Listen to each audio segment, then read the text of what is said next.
یہ لطائف ستہ پر کہ انسان کے بدن میں وہ 6 لطائف کہ جن لطائف کے انوارات کی وجہ سے انسان جو ہے اللہ کا قرب حاصل کرتا ہے، اور انہی لطائف پر مشائخ سلسلہ جو ہے اپنے سالکین پر محنت کرتے ہیں۔ ٹھیک ہے، ان لطائف ستہ پر آج انشاءاللہ ہم گفتگو کریں گے۔ حقیقت یہ ہے کہ اللہ تبارک و تعالی نے تخلیق کے اعتبار سے 2 عالم پیدا کیے ہیں، ایک عالم امر اور ایک عالم خلق۔ اچھا، عالم امر کا مطلب ہے کہ وہ عالم ہے جو اللہ تبارک و تعالی کی صرف امر کا محتاج ہے اپنے وجود میں، اللہ امر فرماتے ہیں وہ وجود پکڑ لیتا ہے۔ اچھا، جس کو قرآن نے کہا کہ انما امرہ اذا اراد شیئا فیقول له کن فیکون، سبحان بس اللہ جب ارادہ کرتے ہیں کہ یہ چیز ہو جائے تو اللہ کہتے ہیں کن فیکون، ہو جاتی ہے۔ بے شک، چنانچہ اللہ نے عالم امر کے تحت جب زمین کو کہا کہ ہو جا تو وہ عالم امر کے تحت وہ ہو گئی۔ جی، یہ عالم امر ہے، تو جو اللہ کے امر کا محتاج ہے اپنے وجود میں۔ دوسرا عالم خلق ہے۔ عالم خلق وہ ہے کہ جو اللہ تبارک و تعالی وہ ایک تکوینی ترتیب کے تحت اس کو وجود بخشتے ہیں، اچھا، جس کو دوسرے مقام پہ فرمایا کہ ان ربکم اللہ الذی خلق السماوات والارض فی 6 ایام، کہ بے شک تمہارا رب وہ ہے، وہ اللہ ہے کہ جس نے زمین اور آسمان کو پیدا کیا 6 دنوں میں۔ کہیں کن فیکون سے چیز وجود میں آ رہی ہے، کہیں 6 دن لگ رہے ہیں، جی، تو یہ 6 دن وہ عالم خلق ہے کہ اللہ تبارک و تعالی تکوینی ترتیب کے تحت اس کو پیدا کرتے ہیں، ٹھیک ہے، یہ عالم خلق۔ جی، مشائخ سلسلہ فرماتے ہیں کہ اصل میں یہ لطائف ستہ جو ہیں یہ ایک دائرے کی شکل میں عرش الہی کے ارد گرد ہیں۔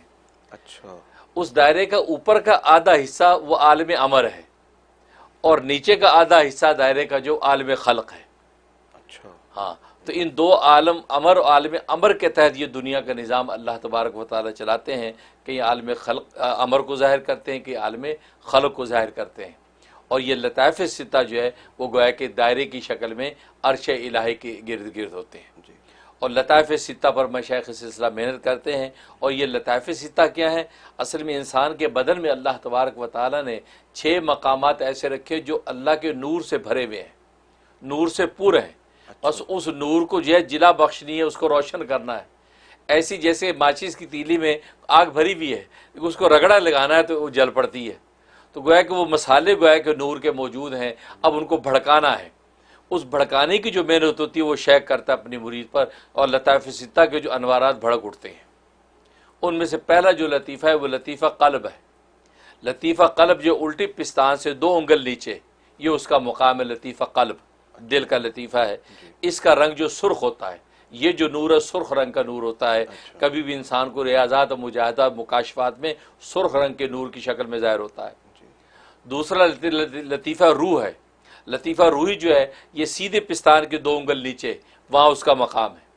اس کا نور سفید ہوتا ہے، لہذا اگر کبھی مکاشفات میں ظاہر ہو تو سفید نور کی شکل میں وہ گویا کہ وہ لطیفہ اور روحی کا جو نور ہے وہ ظاہر ہو رہا ہے۔ جی، جی، تیسرا جو ہے لطیفہ نفس ہے۔ اچھا، لطیفہ نفس جو ہے وہ ناف سے 2 انگل نیچے اس کا مقام ہے، یہ لطیفہ نفس ہے۔ اس کا رنگ زرد ہوتا ہے، اگر زرد رنگ کا نور کبھی ظاہر ہو کسی موقع پہ تو سمجھے کہ یہ لطیفہ نفس کا جو نور جو ہے یہ ظاہر ہوا ہے۔ اچھا، ہاں، اور چوتھا جو ہے لطیفہ سر ہے۔ لطیفہ سر جو ہے یہ سینے، یہ درمیان میں دونوں جو پستانوں کے درمیان کا جو مقام ہے سینے کا، یہاں پر یہ لطیفہ سر ہے۔ اور لطیفہ سری جو ہے اس کا نور جو ہے سبز ہوتا ہے، لہذا سبز نور کبھی انسان کو مکاشفات میں ظاہر ہو تو سمجھ جائے کہ لطیفہ سری کا نور ظاہر ہوا ہے۔ ٹھیک ہے، اسی طریقے سے 5واں جو لطیفہ جو ہے خفی ہے۔ لطیفہ خفی کا مقام یہ ابرو سے اوپر ہے، یہ بھووں کے اوپر کا مقام ہے، یہ اس کا مقام ہے۔ اللہ، اس کا جو نور ہے نیلگوں ہوتا ہے، نیلا ہوتا ہے، اچھا، لہذا یہ نور کبھی ظاہر ہو تو وہ نیلے رنگ کا نور محسوس ہوتا ہے، تو سمجھ جائے کہ لطیفہ خفی کا نور ظاہر ہوا ہے۔ ٹھیک ہے، اور 5واں جو ہے وہ چھٹا جو ہے وہ لطیفہ اخفا ہے۔ اخفا جو ہے وہ اخفا ام دماغ یہ اس کا مقام ہوتا ہے۔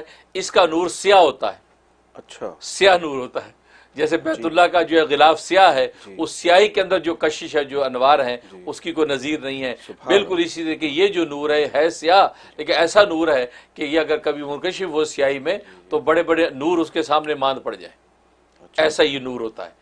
تو یہ نور جو ہے وہ نور گویا کہ لطیفہ اخفا کا نور ہے۔ اچھا، تو یہ لطائف ستہ ہیں، گویا کہ یہ 6 لطائف، یہ مقامات ہیں۔ ان مقامات پر مرشد اپنے سالک سے محنت کرواتا ہے، تو یہاں جو نور چھپے ہوئے ہیں وہ بھڑکتے ہیں۔ جب وہ بھڑکتے ہیں اب وہ انسان جو اللہ تبارک و تعالیٰ کی محبت کا نوارات کے نظارے ہر طرح کرتا ہے۔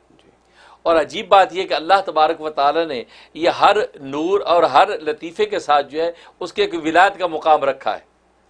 گویا کہ لطیفہ قلب کی ایک ولایت ہے، لطیفہ روح کی ایک ولایت ہے، لطیفہ سر کی ایک ولایت ہے، اور یہ ولایتیں نبوتوں کے تابع ہیں، نبوت کتابیں ہیں، کیونکہ یہ یاد رکھیں کہ یہ لطیفوں کے جو انوارات کیوں بھڑکائے جاتے ہیں، اس کی وجہ کیا ہے؟ اس کی وجہ یہ ہے کہ ہر لطیفے کے پڑوس میں ایک خلق بد ہے، ایک ایسا برا خلق ہے جو اس کے نور کو مٹا دینا چاہتا ہے، اس کو دبا دینا چاہتا ہے۔ اگر وہ بھڑک جائے اس کو بجھانا چاہتا ہے، اگر نہیں بھڑکا تو اس کو دبانا چاہتا ہے، ہر ایک کے۔ لہذا لطیفہ قلب جو ہے اس کے پڑوس میں جو خلق بد ہے وہ شہوت ہے۔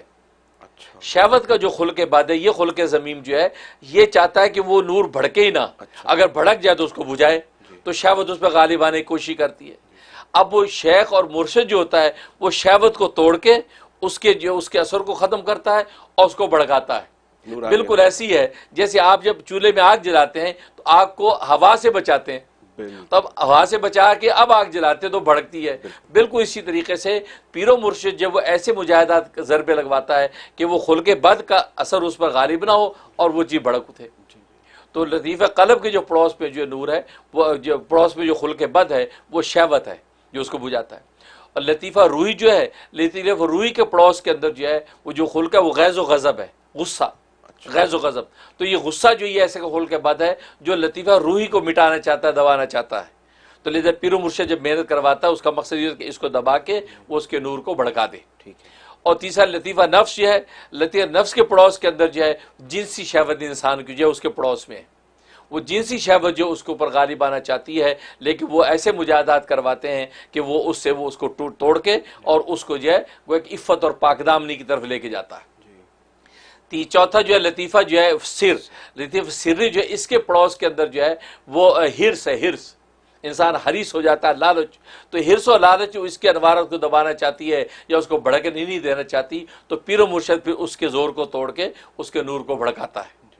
اسی طریقے سے لطیفہ جو ہے سری ہے، خفی ہے، لطیفہ خفی جو ہے اس کے پڑوس کے اندر جو ہے وہ حسد اور بخل ہے، حسد بھی اور بخل بھی دونوں یہ اس کے پڑوس میں خلق بد ہیں۔ یہ خلق بد ان کو دبانا چاہتے ہیں، بھڑکنے نہیں دینا چاہتے، تو پیر و مرشد ان کی قلا کما کر کے اس کے نور کو بھڑکاتے ہیں۔ اور اسی طرح لطیفہ اخفا جو ہے، لطیفہ اخفا کے پڑوس میں تکبر اور غرور ہے، کبر اور تکبر اس کے پڑوس میں ہوتا ہے، تو کبر اور تکبر کو توڑ کے پیر و مرشد جو ہے وہ اس کے انوارات کو روشن کرتا ہے۔